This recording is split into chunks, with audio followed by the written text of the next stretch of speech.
Thank you, everybody, for honoring my presence. I appreciate. The eagle does not fight the snake on the ground. It picks it up into the sky and changes its battleground. And then it releases the snake into the sky. The snake has no stamina, power, and balance in here. It's weak and vulnerable, unlike on the ground, where it's powerful and wise.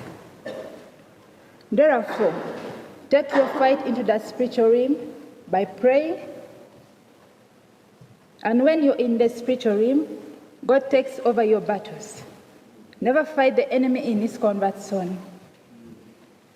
Change the battlegrounds like the eagle does, and let God take charge through your earnest prayer.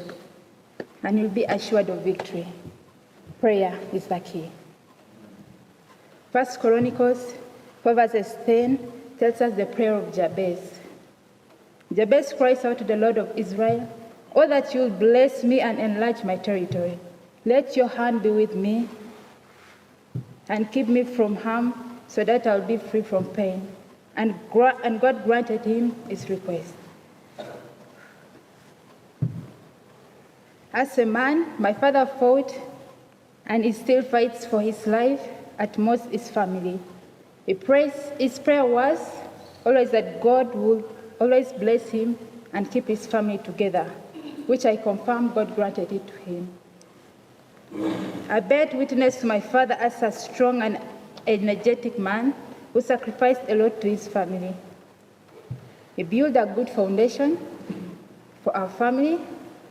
In the year 2012, he was attacked by diabetes. That really weakened him. But he still had a lot to do. Things were just in our ages.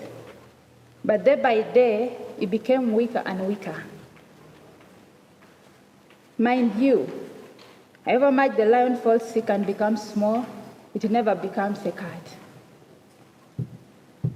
The jungle will never have any other king unless the lion.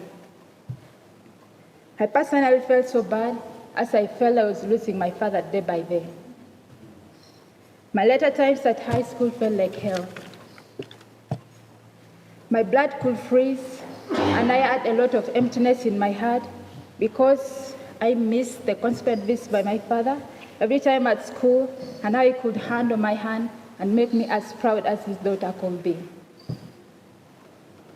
I could pour rivers of water from my eyes as I see my friends embracing their parents with joy and love. Because, for real, I miss everything about him.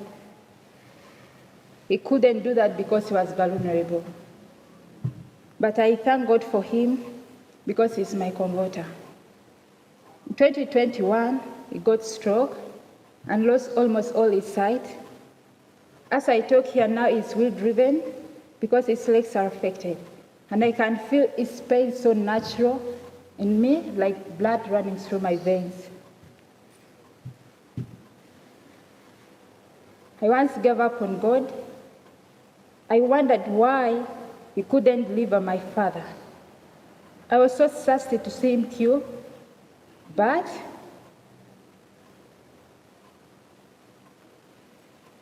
day by day, he became weaker and weaker. Day by day, he came to worse to worse. However, I have faith in God. This takes me to Romans 10, verse 17. That says, "So faith comes through hearing, and hearing the word of Christ. I believe God has blessed him with life, and he will bless him even in his later ages. Whatever he's going through is just a stepping point to get his blessings." I'm too glad that God granted me with a prayerful and working and a virtuous woman. That's my mom. She has fought hard ever since my father felt vulnerable. I always glorify God for her.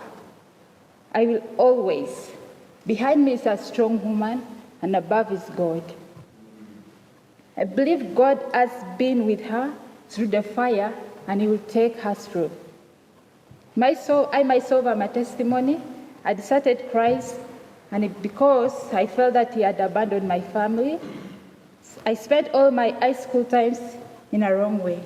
Because I had no consciousness, but God still walked me through high school, and here I am, a university student. Every time I wake up in the morning and I feel I'm still alive, I praise God for the new life. I thank Him for the abundant air that I breathe. And I always ask Him to lead me through the day and throughout the days that I will live. To live as second is one of the greatest miracles that you can ever tell. Brothers and sisters, life has taught me that prayer is the key to defeat your enemy. Therefore, faith and patience is the necessity for one. My name is Yeko. I salute you all in your various positions, and I'm so glad that God has brought us together as a fraternity. I thank God for the vision bearers of this school and for those who support it. It's such a pleasure to us Ugandans to have such a great school in our country. It's sincere to me that because of this university, I really have time to read my Bible, and I hope, and I think, and I believe I'm knowing Christ the more. I believe that I'm not here by chance. I have an appointment by God. But God has a purpose for me and is preparing me for a greater mission. I always pray to God during my early teenage age to give me a mind captive to Christ. So when I heard about ABU, I did my interviews and I passed. I was given the admission. I was glad, and I believe God was manifesting Himself to me. I did not hesitate for His call, and I love everything about ABU. Every time I'm here, I feel like I'm at home. I pray that God will use me and everybody here as we go out abundantly to advocate for His word. I would like to conclude by telling you that obey, trust, and love the Lord, for He knows to the deepest secret that you carry in your life. Thank you, everybody, for listening. I'm glad. I appreciate that. But we should remember to always pray for people around us. Pray for your families and pray for your loved ones. Thank you very much.